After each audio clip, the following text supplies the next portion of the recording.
I'm Ryan from Australia.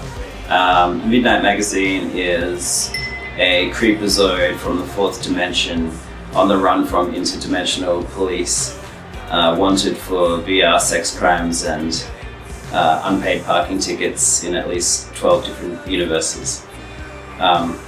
He's a bit like Doctor Who, but sleazier.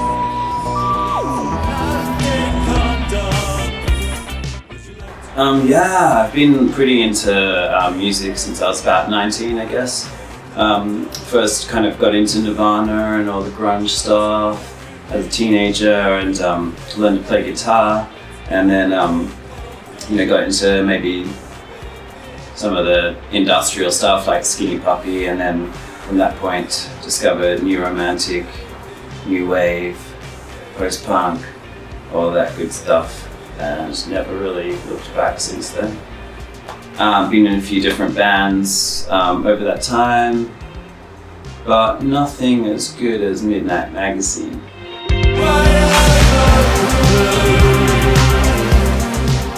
Well, musically I'd say Midnight Magazine is pretty strongly influenced by the early 80s post-punk music from Europe and the UK mostly. It seems like culture sort of hit this glorious peak around that time, and it's just the waves just been crashing ever since. But I think it was probably just the energy of punk, and the fact that the first affordable synthesizers were available at that time, and I guess the backdrop of the Cold War and the paranoia about nuclear war created maybe the perfect storm for some of the most creative music that the world's ever heard. The new wave complex and flexi-pop compilations that are floating around the internet, you can still find them pretty easily. I discovered so much good stuff from those. I think they were just fan-made compilations, but yeah, I've got more enjoyment out of listening to those than probably the rest of my music collection combined. In terms of bands and stuff, standout bands for me are probably bands like Gang of Four, Simple Minds in the early days, like around Empires of the Dance, New Gold Dream era. Modern Eon, Comsat Angels. I also really like strong visual performers like Fat Gadget and obviously Bowie and stuff like that as well. Yeah, actually I love Gang of Four because they've got this kind of comedic element, especially in the lyrics.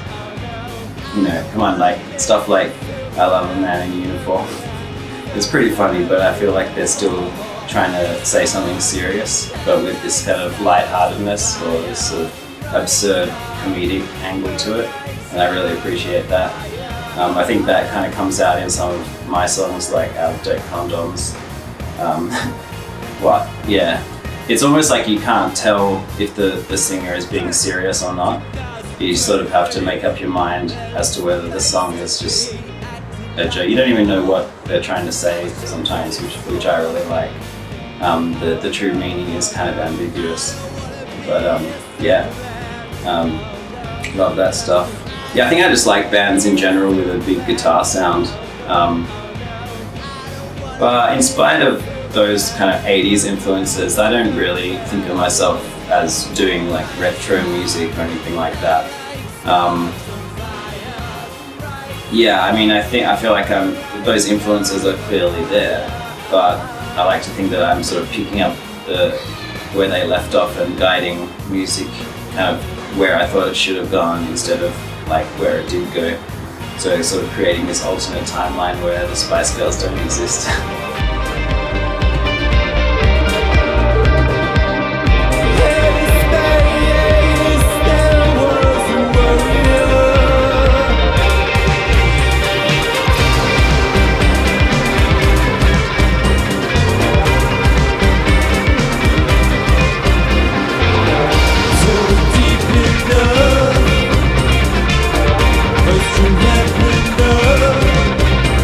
So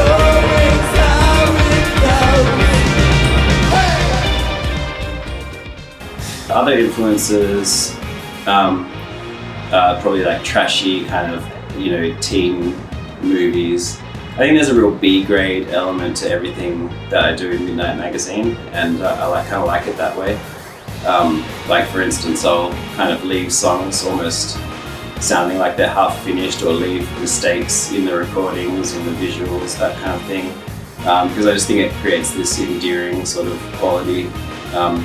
It's like in a demo version, for example, there's these moments in the song where everything just works, and it just creates this amazing kind of golden part of the song. And then you sit down, you try and do like the finished product logically and methodically, and it just ends up sounding boring. You kind of lose the magic. So yeah, I tend to kind of leave things in the very early stages. I don't polish them too much.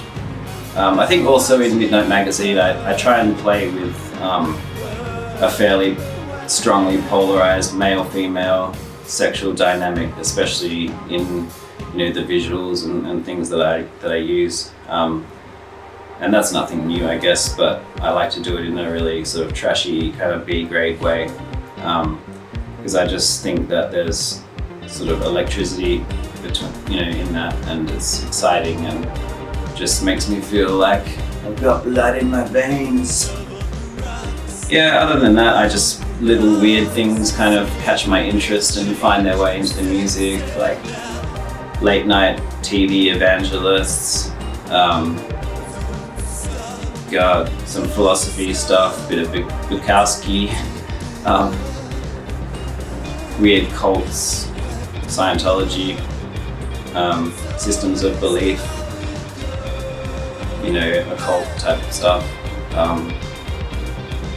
Just odd things from culture and past, present, future.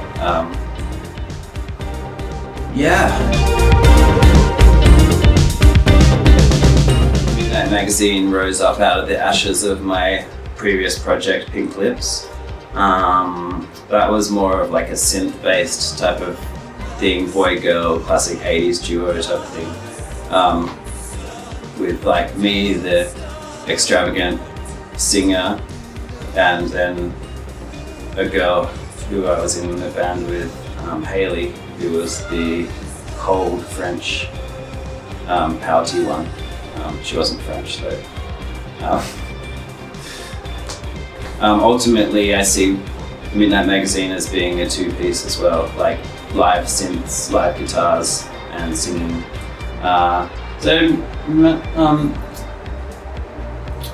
Fantasia here has been filling in for me on the old synths, but she's got to get back to her massage work pretty soon, so I'm going to be scoping the scene in Perth for a synth player with good cheekbones, hopefully.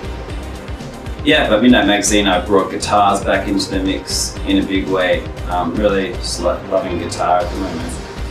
And just turned like the sleeves up to 11 and the trash bag back to overdrive.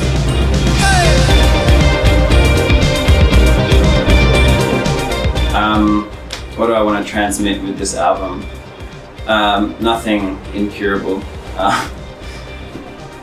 I think this album, a lot of what I was maybe reading at the time, like all the songs were written at the beginning of the year 2021, and I think before then I'd been reading a lot of history stuff, like Cold War, World War II type stuff, because I just felt like I didn't know shit about the 20th century, and my knowledge was just sadly lacking, and so I tried to get educated. But yeah, a lot of that, it really hit me pretty hard actually when you realize just the scale of the horrors of the 20th century. And that probably found its way into lyrics with songs like Reichstag's on Fire and Someone Is You. Just like the power of ideologies and the need that people have to latch onto ideologies and strong leaders. Because without that, the pain of life is almost just too much to deal with. think the whole album, to me, it's kind of, it was a bit of social commentary, I suppose, on where I sort of saw the culture going, where we are. I feel like as much as we like to think we're beyond the forces that created the horrors of the 20th century, we're kind of still swimming through propaganda on a daily basis. It's just that it's kind of sanitized, and it's sponsored by your favorite company or whatever. But we still seem to suffer from this sort of the effects of kind of herd mentality.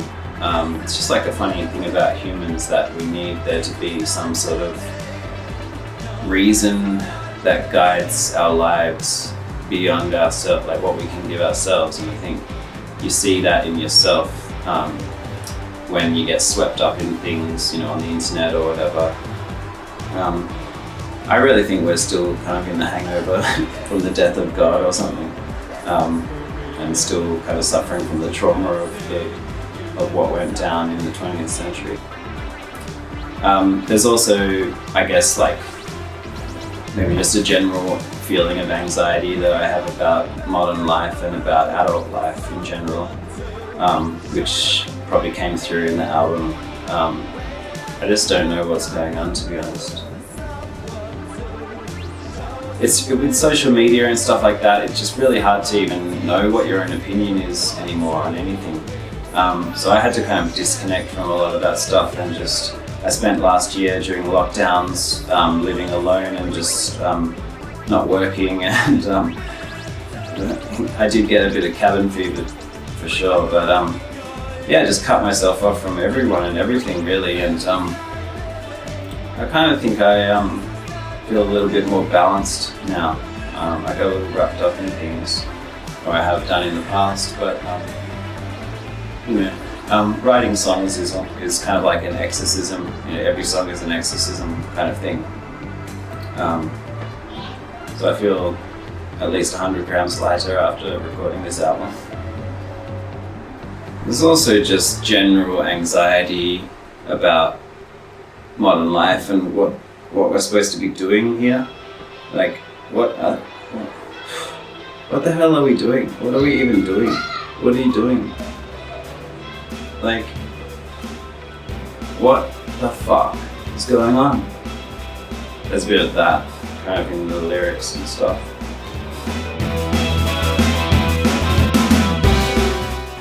The cover, well, with a browser history as exotic as mine, you'll often come across images that are just so powerful, so moist, so moving, that you just have to save image as.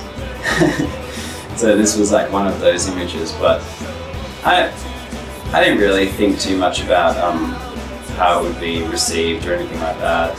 I mean, let's face it, no one's shocked by anything these days, so.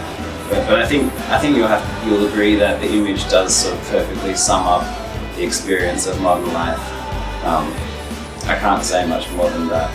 Or maybe it represents the devouring digital mother of the internet that's sort of draining our libidos on a daily basis, keeping us all like cozy but completely spellbound as well. Absolutely. 5-song EP coming mid-year. I'm about halfway through recording it. Then probably check into rehab for a couple of months. And assuming I can continue to evade the interdimensional law enforcement that are after me and hounding me like a dog, I will be able to complete a 10-song full-length album by the end of the year as well. So plenty more coming from Midnight Magazine, so keep your eyes. Fantasia, we're going.